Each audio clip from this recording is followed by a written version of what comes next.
Start with from an engineering standpoint or process safety. So we have a client that does things that could potentially blow up. And so to manage that, first you have to have a very thorough understanding of the standards and regulations, but also what is the impact, as well as the frequency of occurrence. And so there's something called failure mode and effect analysis, something I learned as an engineer that translates very well into Six Sigma. It's an integral part of the Six Sigma process. Looking at it from a Six Sigma standpoint, there's also something called confidence levels. So when you look at, if you're trying to say, is this likely to happen? Then you look at it from a confidence level. Is it typically 95%?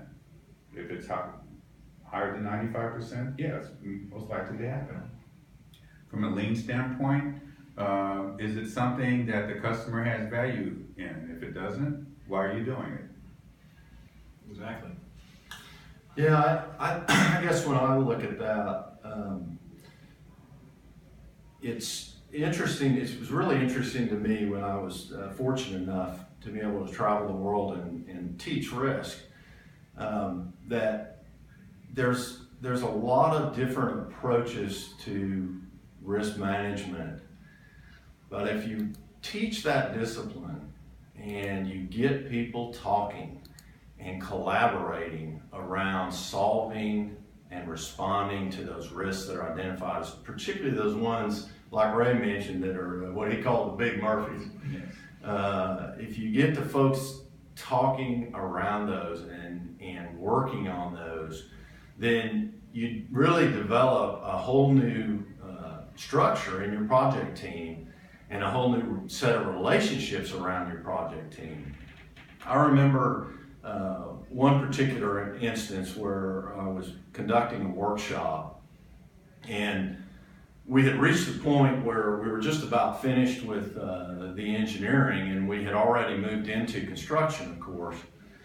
But what was out in front of us was commissioning and startup, and we really had built that team up sufficiently now to where there would be a good interaction.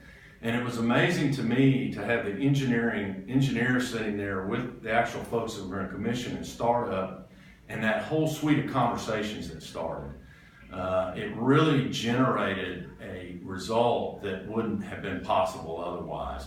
They looked at the things that might happen when they were starting up, the safety aspects, the efficiency aspects around how they were going to do things. And it brought a whole new dimension to the engineering itself, to where there was a lot more thought process around it, and there was a lot more thought process around construction and what sequences and the cleaning aspects and those sorts of things. So it's that look ahead and that collaboration. And what I would say is I would have loved to have had a system like JANUS then, because we were throughout the process and in working with these teams like I did over a dozen projects around the world, it seemed we spent more time trying to get the data out of a spot or reformat it or restructure it or get it in a presentable form. And if we'd have had a system like JANUS, we could have easily, everybody would have been on the same screen basically, because the data has the same look and feel throughout, and you can really understand other disciplines' work so easily.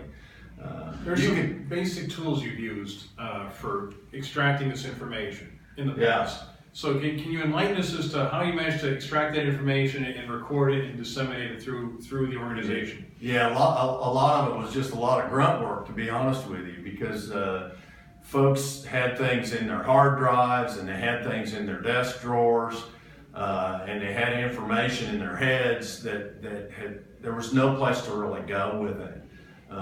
And being able to develop that took a lot of time and effort and a lot of interviews, frankly. Now, you've got to have those conversations, but if you can start with that, really a conversation with the data that's already there, that exists that's out in an integrated system, then you can bring that out and really spend your time in coming to the right conclusions, making the right decisions, looking at the analytics around the particular risk or event that might occur. So there's a lot there. In fact, would you mind me interjecting? Absolutely. So let me, in fact, go back to something I said a few minutes ago about blowing up. That was very imprecise. And what I more correctly should have said was something called a deflagration, which is not an explosion. Okay? Two very separate things. So when people hear blow up, they think explosion. In this case, it's a deflagration, which is not the same. It's not as severe as an explosion.